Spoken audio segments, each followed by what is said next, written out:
एक दफा की बात है कि एक किसान के पास वसीज़ ज़राई ज़मीन थी और इसके पास एक बहुत ज़्यादा दूध देने वाली भैंस थी जिससे किसान बहुत प्यार करता था और वो इसे किसी भी कीमत पर फरोख्त नहीं करना चाहता था। मेरी प्यारी भैंस, तुम यहाँ क्यों उदास खड़ी हो? मुझे लगता है कि तुम इसलिए उदास हो कि कहीं मैं तुम्हें फ़रोख्त ना कर दूँ, क्योंकि सारा गांव तुम्हें ख़रीदना चाहता है। लेकिन तुम कभी परेशान ना होना, मैं तुम्हें कभी भी किसी कीमत पर फ़रोख्त नहीं करूँगा और तुमसे ऐसे ही प्यार करूँगा। मैं तुम लोगों को कितनी दफ़ा मना कर चुका हूँ कि मेरे घर मेरी भैंस खरीदने के लिए ना आया करो। तुम लोगों की वजह से मेरी भैंस परेशान होती है। अरे भाई, इसमें ऐसी कौन सी बात हो गई? भैंस ही तो है। नहीं नहीं भाई, भैंस नहीं है, वो तो इसकी सोने के अंडे देने वाली मुर्गी है। और क्या भाई, इसका दूध बेच बेच कर ही तो ये अमीर हो रहा है, इसीलिए तो इससे फरोख्त नहीं करता।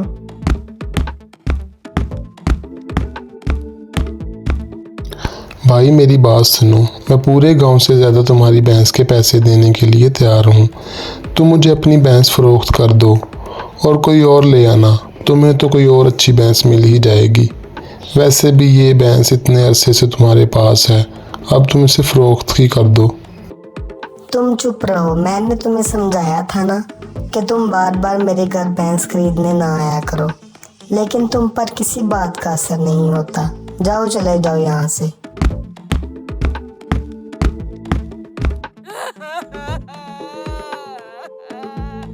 ये क्या हो गया तुम्हें मेरी प्यारी भैंस? तुम मुझे छोड़कर नहीं जा सकती। ये सारा कसूर इन गांव वालों का है। इन्होंने मेरी भैंस को नज़र लगा दी, जिसकी वजह से मर गई। इन गांव वालों को मैं कभी माफ़ नहीं करूँगा।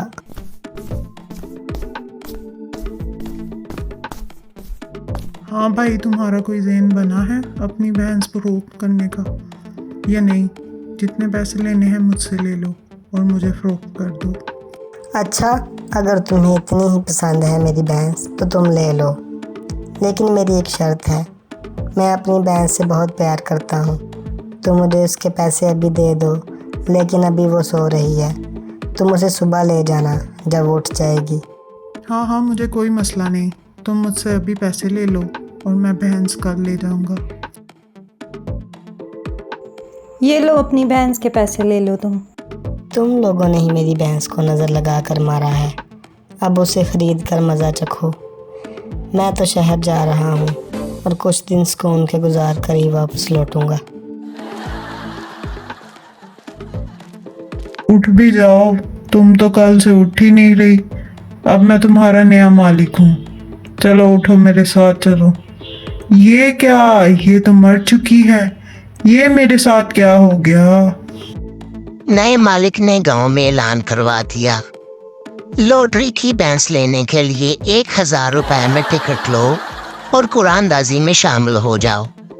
ये सुनहरी मौका देखकर सब गांव वाले धड़ाधड़ टिकटें खरीदने के लिए जमा हो गए।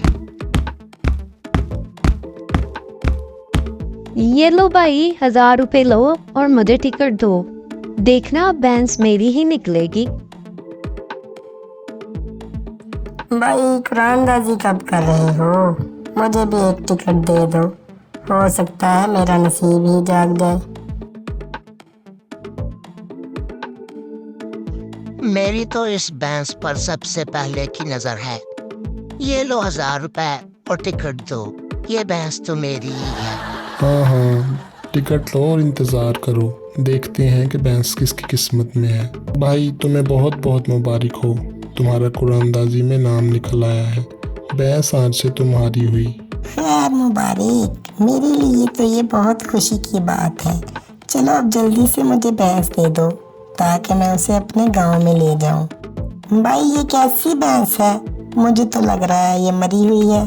भाई, मैंने तो भैंस की बात की थी, जिंदा हो या मुर्दा ये बात तो मैंने नहीं की। मैं तो ये मरी हुई भैंस नहीं लेना चाहता, तुम मुझे मेरा 1000 रुपये वापस कर दो। अच्छा अच्छा, ठीक है, तुम अपना 1000 रुपये ले लो, ज्यादा बातें ना करो। कुछ दिन शहर में गुजारने के बाद जब किसान गांव में वापस लौटा तो। भाई कहाँ से वापस आ रहे हो? इतने दिन कहाँ थे? मैंने तो पूरे गांव में देखा, आप कहीं भी नहीं थे। मैं बस कुछ काम के सिलसिले में बाहर गया था, आज ही वापस लौटा हूँ। चलो भाई, अब वापस आ ही गए हो तो मेरे साथ मेरे घर चलो, मैं तुम्हें अच्छी सी चाय पिलाता हूँ। बहुत थक गए होगे। ये मुझे चाय क्यों पिला रहा है? मैंने तो इसे मरी हुई भैंस बेची थी, पता नहीं क्या मामला है। चलो इससे ही पूछते हैं। भाई कैसी लगी आपको चाय? मैं तो आपका बहुत शुक्रगुजार हूँ कि आपने मुझे वो भैंस बेची। उस भैंस ने तो मुझे रातों रात अमीर बना दिया। अच्छा, ऐसा कैसे हो सकता है? मैंने तो तुम्हें मरी हुई भैंस बेची थी, उसने तुम्हें रातों रात अमीर कैसे बना दिया? चलो भाई, मैं तुम्हें बताता हूँ। हुआ कुछ यूँ कि मैंने 1000 रुपये टिकट पर उस गाय पर लॉटरी लगा दी। लालच में आकर पूरे गांव वालों ने मुझसे टिकटें खरीदी। इस तरह से मेरे पैसे 4 गुना हो गए।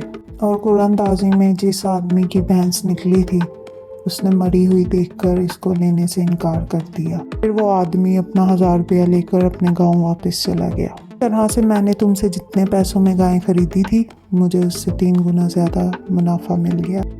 अच्छा ठीक है भाई, अब मैं चलता हूँ, मुझे इजाज़त दो।